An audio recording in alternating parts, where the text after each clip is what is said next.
It's time to pass the torch, but is it time yet for the transition, for the handover? Yes, the new king, Iron Mike Tyson, the most ferocious, the explosive one, goes up against Larry Holmes, the old king, the Eastern assassin, the boxer who could fight his butt off, the guy who faced everyone. Larry Holmes versus Mike Tyson, January 22nd, today's date, but 32 years ago. We're digging in the crates, we're going to take a trip down memory lane and look at this fight which had historic significance in the heavyweight division. So, Larry Holmes, if you don't know him, I'm gonna give him his props right now. Larry Holmes, he fought everyone in his era. Larry Holmes, awesome jab. Larry Holmes could get off the floor. You knock him down, get off the floor, and he would still fight his backside off and find a way to win. Larry Holmes may have had a few close fights, but he fought everyone. From 1978 to 1985 was his reign. So he was the most dominant heavyweight champion of the 1980s.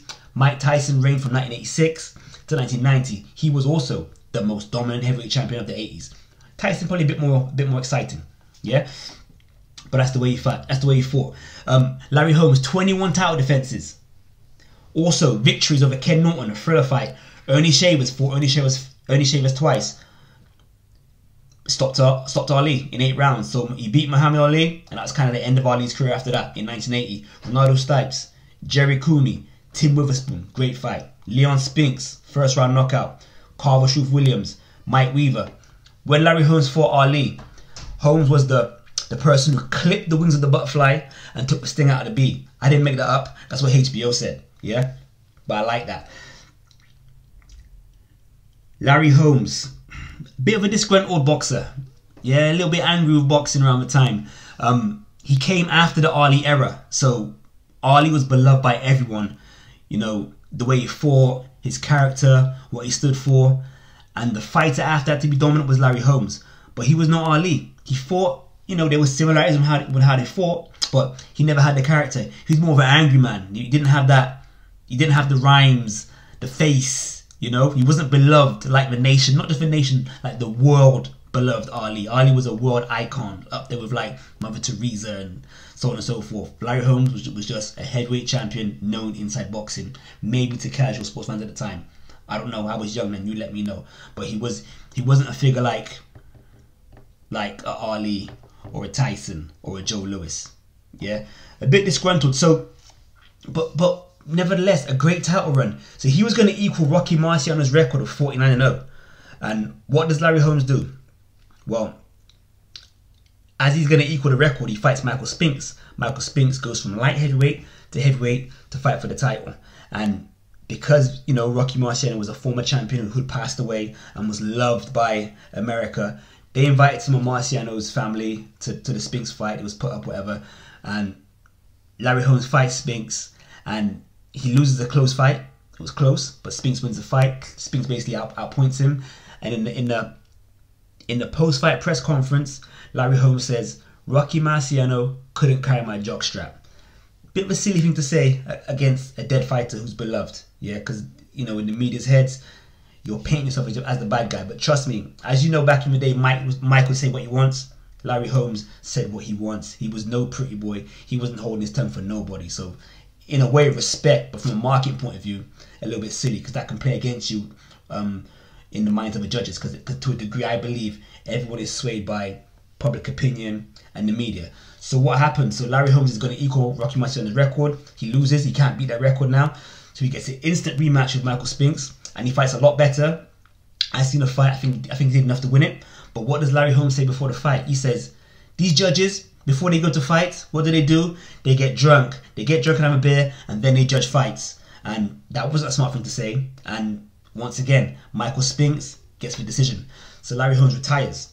When he retires, 1985, Iron Mike on the scene. So Iron Mike Tyson is a failed Olympian. He doesn't make the Olympics. Yeah, turns pro in 1985. He fights 13 times in 1985. Unheard of. So he's fighting like almost like 1.5 times a month. In 1986, no, my bad. He fought 15 times in 1985. In 1986, he fought 13 times. And by the end of 1986, he won the belt. So turned pro 85. End of 86, he won a portion of the heavyweight title, the WBC belt of Trevor Berbick, by stopping him in 2 rounds. Now that holds heavyweight significance because Mike Tyson became the youngest ever heavyweight champion at 20. You may have kids around that age or older, and Mike did that. That's in 1986. By 1987, Mike Tyson has captured all 3 heavyweight belts: WBC of Berbick, WBA of Bonecrusher Smith, IBF of Tony Tucker. So he's now undisputed heavyweight champion going into this fight. Because Spinks beat Holmes, there's a conversation that Spinks is the lineal champion. But as I said prior, Holmes and Tyson were the most dominant heavyweights in the division. So Holmes is now retired, and Don King, his old promoter, knocks on his door and says, "Listen, do you want to fight Mike Tyson?" Larry Holmes says, "Get out of here. I'm retired. I've been drinking beer. I'm in no shape." So then Don King shows him £3 million. And Larry Holmes says, "Sure, I'll fight him." So they go to fight. Now, going into the fight, I'm looking at my notes now. Sheree Leonard interviews Holmes and says, "Why do you want to fight Tyson?" And Larry Holmes says, "Well, he wants to get revenge for the losses to Michael Spinks."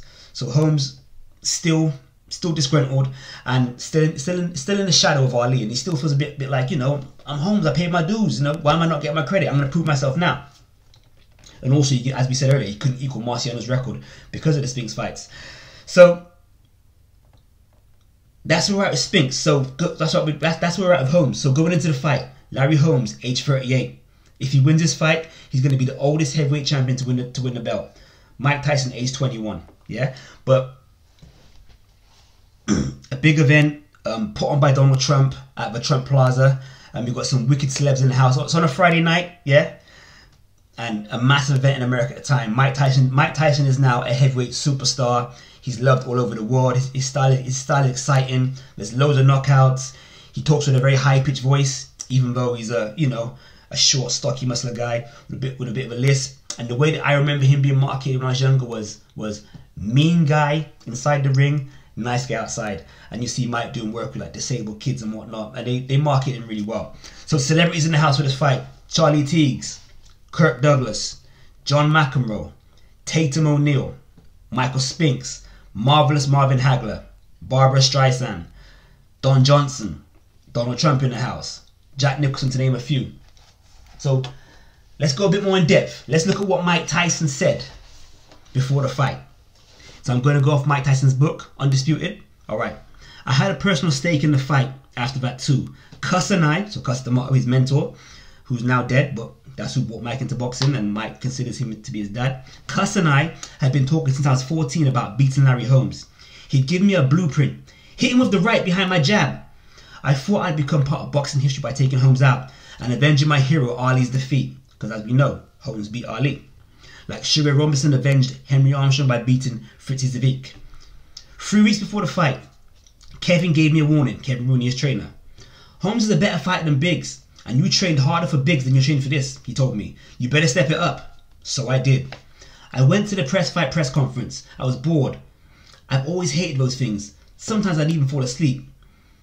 There was nothing I wanted to hear. I just wanted to fight. I didn't want to go for all that stuff.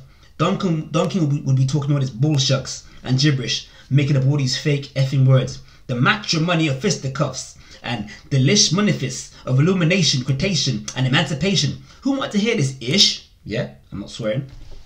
But at this press conference, I decided to snub Holmes. I was very offensive, so Holmes got arrogant. And Larry Holmes said, "I'm going down in history, not Mike Tyson. He's going down in history as a SOB. SOB meaning the son of an itch. Itch will be on front. You get it? If he do happen to win the fight down the line, he'll destroy himself." I guess he was Nostradamus that day. We broke all the records. All the celebs were there, like I said earlier. I got so wound up, warming up in my dressing room, that I literally punched a hole in the wall. I'm just an animal sometimes. I turn from a rational to an irrational person in a tenth of a second. I think about being bullied as a kid and having my money taken from me. I didn't intend to put my hand through the wall, but I hit it a good shot. I'd been warming up and I knew the wall was pretty solid. I was hitting it, pow, pow, pow, and then boom, my hand went right through it. I had a few girlfriends at the fight. Robin was there, and so was Suzette Charles, but I was sneaky enough to get other girls in too, without my management even knowing. I'd get 2 tickets for this dude, but his daughter was my girl. Another one came with her brother. I was devious. I made my entrance. I was all business. They brought Ali into the ring to wave to the audience. He came over to my corner. "Get him," he said. So that's the build up to the fight. I am Mike Tyson versus Larry Holmes. So I remember watching this fight, or watching the documentary on Mike, and he actually had 3 girlfriends. He had Suzette Charles, Miss America. He had his wife or wife-to-be Robin Givens, and also the model Naomi Campbell. This is NSLB, Mark Sterling's Boxing. Please subscribe. This is part 1 of I Am Mike Tyson versus Larry Holmes. Part 2, we're going to discuss the fight. We're going to go in depth on the fight, the techniques, the strategies, and then the post-fight, after what happened after the fight, initially with the fight and with their career as well. Stay tuned. Part 2 coming up. Bless.